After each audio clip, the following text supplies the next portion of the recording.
build a high-performing culture? This is Culture Architects.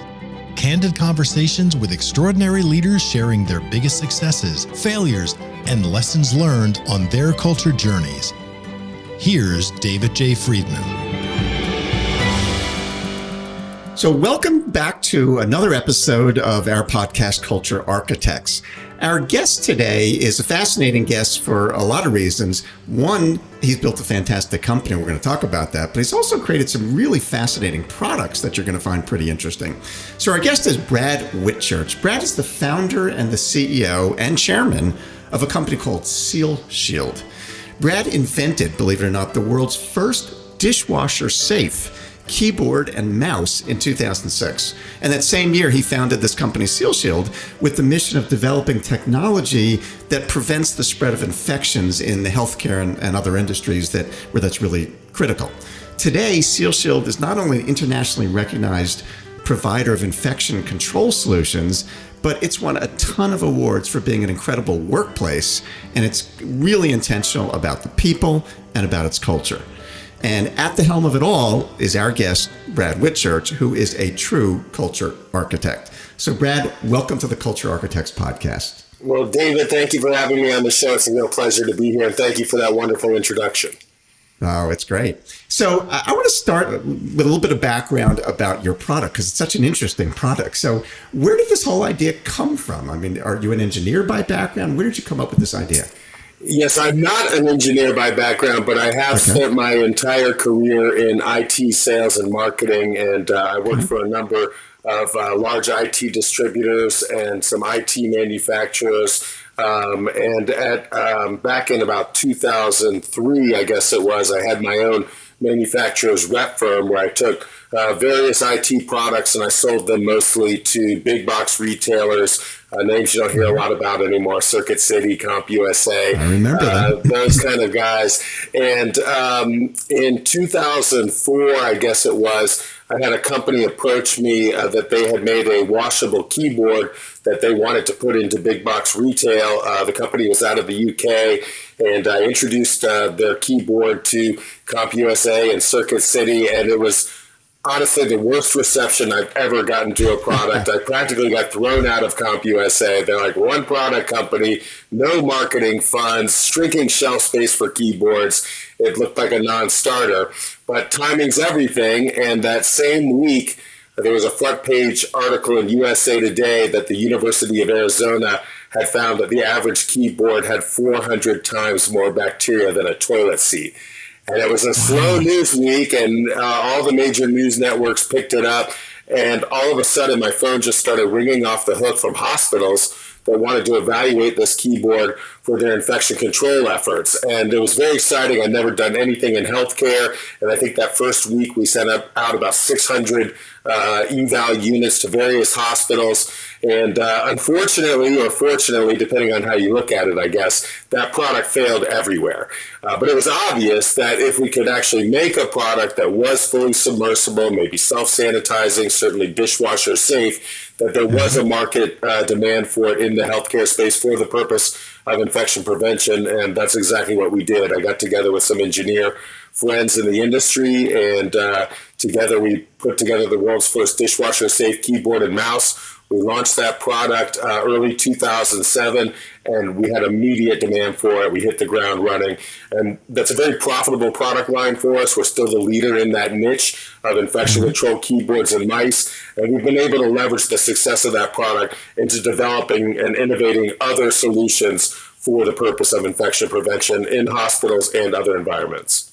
Very cool niche. And so when you started the company, how many people were in the company when you started?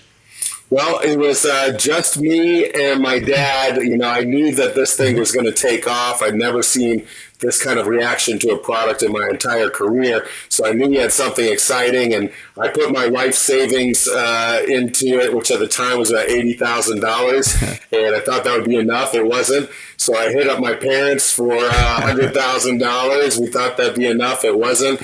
And my father and I ended up doing a road show and raising angel investment ultimately up to around $5 million we raised to launch the company, all through small individual angel investors. Wow. $50,000 to $100,000 at a time. And then as we really started to have success early, I launched the product. It was just myself and an unpaid intern at a trade show. And then, of course, we started building the team as we were growing. And we've been very fortunate to attract some really great people from the industry that have helped us along in our mission. So how many people do you have today? Today, we're 50 people. Got it. And so somewhere along the way, clearly, I mean, we're talking about being culture architects, and I look at your website and culture's all over that website and, your ownership thinking, which we'll get into. But where in this journey did this thought occur to you where you thought, building a team of people and a certain kind of culture is critical to our success? I mean, all of your background, as I hear it, is on electronic sales and product focused. And you got this great product and this all great. Somewhere in there, something sparked in your brain that said the people part of this is pretty darn important. Where did that come from? Absolutely. Well, it has been a little bit of an evolution.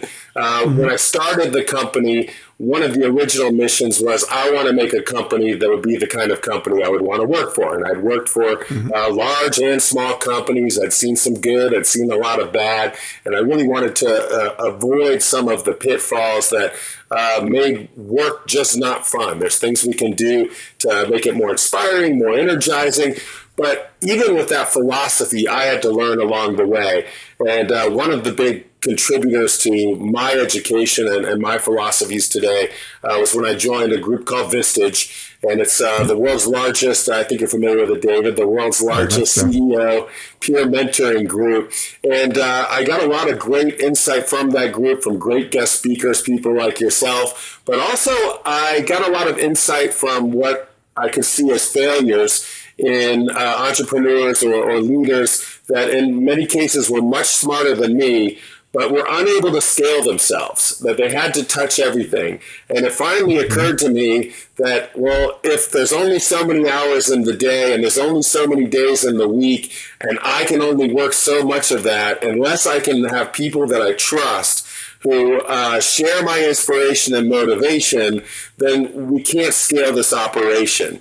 And from there, we really flowed into some of the best practices and cultural aspects that we've brought on for that mission. We want people aligned in their inspiration, in their mission, and in their motivation, and perform at their highest level towards our joint goal.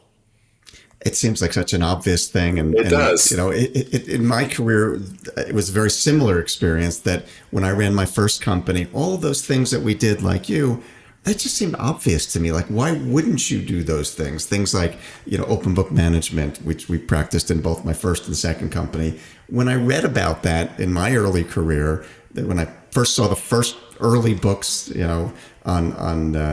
on open book management, I thought, well, why wouldn't you do that? That would make a lot of sense. And it seems so strange to me that for so many, those kinds of ways of getting a workforce aligned would be surprising to some. It is interesting. I think in many ways we're stuck in some of this 80s or 90s management philosophy, and really the field of study of leadership has come so much further. And if we invest in ourselves as leaders and really invest in embracing the best practices of empathy and helping people, servant leadership, getting the best out of people, then as you say, it's obvious what the outcomes will be. Yeah. So what was, take me back to the beginning. So it was your dad helping to raise money, a few of you, and you're now starting to build a team. What were some of the first things that you did from a culture standpoint to start to establish these practices that now have become just second nature to you? What were the first things? Well, I can tell you that when we started out and there was a handful of founders, we really had a self-serving interest. We wanted to make sure we had the very best benefits for our small group of founders. And then as we realized how much we enjoyed those benefits, and as we grew the company, it seemed natural that we should extend that same philosophy to everyone in the organization.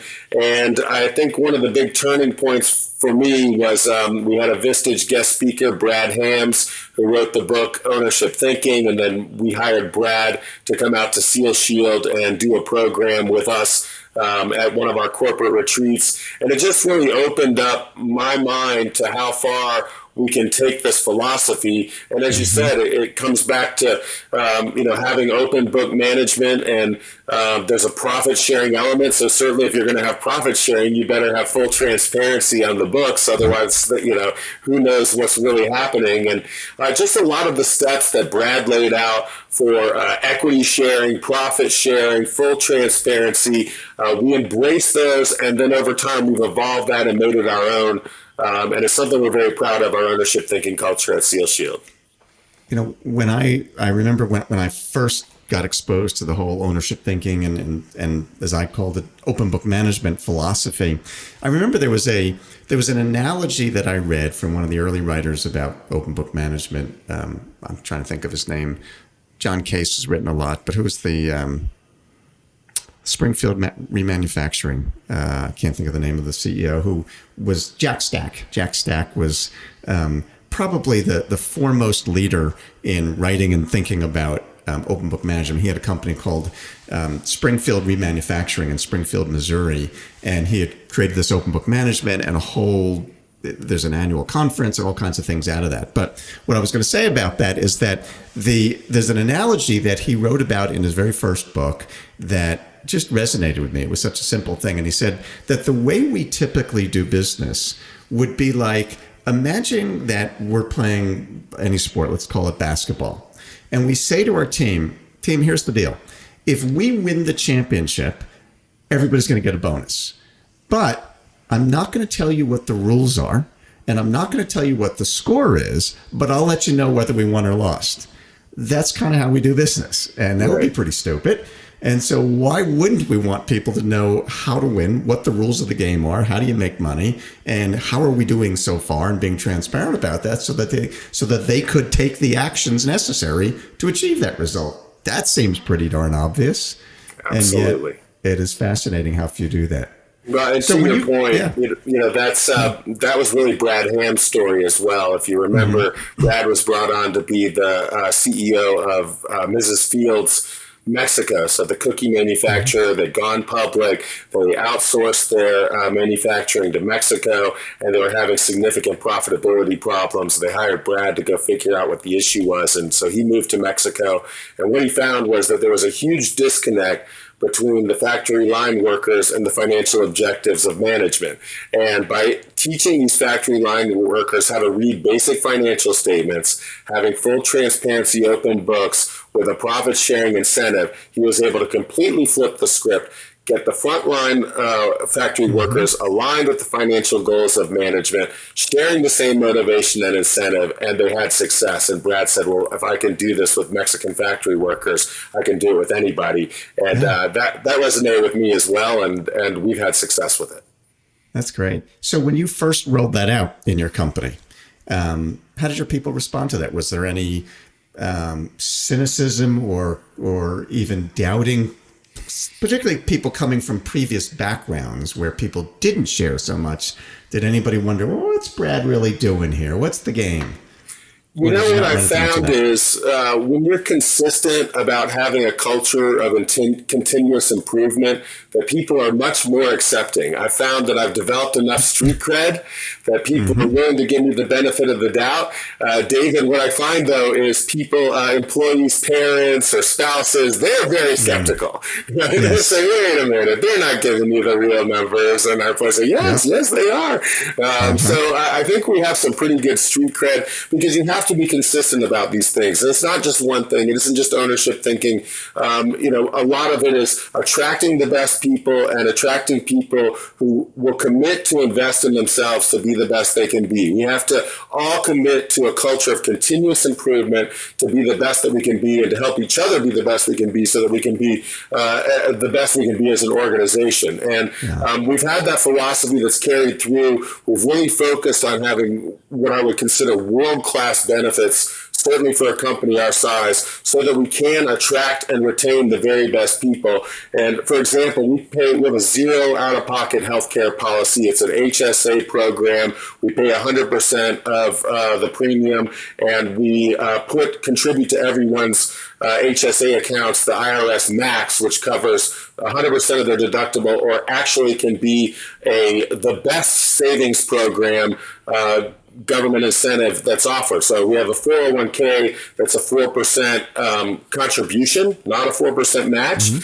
We give everybody 4%, and then we encourage them to invest more. And our CFO does a presentation for everyone when they begin, and as a group every year, on how to become a 401k millionaire. And you can do the same thing with this HSA program. But unlike the 401k program, which is tax deferred, the HSA program is tax-free for your life if you're using that money for healthcare, and it can be rolled over into an IRA upon retirement. So we give that presentation, how to be an HSA millionaire. Our CFO invests in providing the LinkedIn learnings for our employees to help with their personal financial goals. It really comes down to empathy, doing everything you can for the employees, investing in them so that they agree to invest in themselves, and the whole organization gets better. And by offering just world-class benefits, incredible maternity program, the full healthcare costs, we get 3 days a year paid volunteerism, in addition to 16 holidays and generous PTO. And it's all purposeful. It is all to create this street credibility and consistency of what's important to us. And so it's in the benefits program. It's part of our ownership thinking culture. It's core to our values. And that consistency is where we really see the results. Yeah. So, you talk about the importance of being able to attract great people, and how the role that certainly your benefits plays in doing that. One of the things that certainly everybody is dealing with right now is the challenge of finding good people and holding on to them. Obviously, your benefits play a big role in that. But you also mentioned the importance of finding the kind of people who would fit in your organization, because there are people who would be attracted to it, but that doesn't mean they'd be good for you. They would love to work there, but you might not think that they're the kind of quality people that you're looking for. So how do you go about in your screening process when you're recruiting, finding people that would be a good cultural fit for your organization? Well, that's a great question, David, and it is something that we're very conscious of and that we're looking at when we're recruiting people. As a small company, of course, we're always juggling limited resources. That's the game we're playing all the time. What can you get out of what you can put in? And one of our customers actually approached us, and he said, look, I really want to work for you guys. I think the culture is amazing. And this particular person actually happens to be a legitimate germaphobe. So everything we do spoke to this guy, and he was a high-level IT guy with one of our big customers. And I said, I would love to have you on board, but I just don't know if it makes sense for a guy of your, salary requirements in an IT role in a small company like this. And Steve Miklos is this guy's name. And he said, well, I also just got my master's in HR. Maybe that would be a help. And of course, for a small company to have HR resources is a real luxury.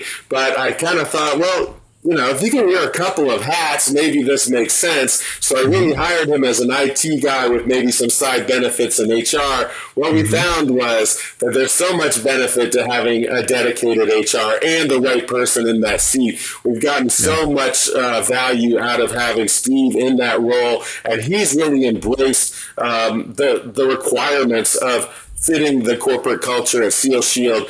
And we've implemented through Steve's leadership a lot of amazing tools that help with that. One that I just think is one of the best is called Spark Hire. I don't know if you're familiar with that. I've not seen that. It allows us to do a video interview before we even get anyone involved. So it's all automated. It's 10 questions. The person who is interviewing can take it anytime they want. But then there's some rules. They get 30 seconds per question to answer the question. They can skip one. But it's really putting people in an uncomfortable situation where they're doing a self-interview of themselves videoed. Interesting. And so you really see how people respond to that uncomfortable situation. Steve crafts the question, and there's always one or two kind of funny, culturally insightful questions snuck in there, and it's interesting to see how people respond to those. And then the tool allows us to share those videos amongst the leadership team, rate the candidates before we even have to start scheduling in-person interviews. So it's a frontline kind of, I don't want to say weed out, but a frontline assessment tool that allows us to be efficient in the process. And one of the main goals with that tool is to identify those cultural attributes early on, because you're right. And we've all made that mistake where you get, kind of starry-eyed over the resume and the capabilities, and we've had some incredibly intelligent, gifted people that at the end of the day, you just have to pull out the no asshole policy and say, we just can't, you're great, but we can't put up with you anymore. And so when you've made those mistakes, and they're expensive mistakes, you get really conscious of looking at those attributes and those aspects for people to be culturally successful at the onset of the process. Makes a lot of sense. So for the sake of our audience, and me for that matter, so tell me again the name of that tool. It's called Spark Hire. So it's SPARK Hire, HIRE. Sounds like I have never heard of that. It sounds like a great tool that many people Highly can benefit recommend from. Yeah, I'll check that out.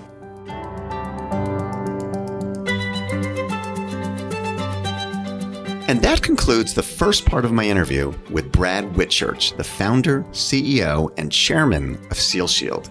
In the next part of our conversation, Brad and I are going to talk more about how to find the right people for your organization, as well as the pandemic's effect on the Seal Shield culture.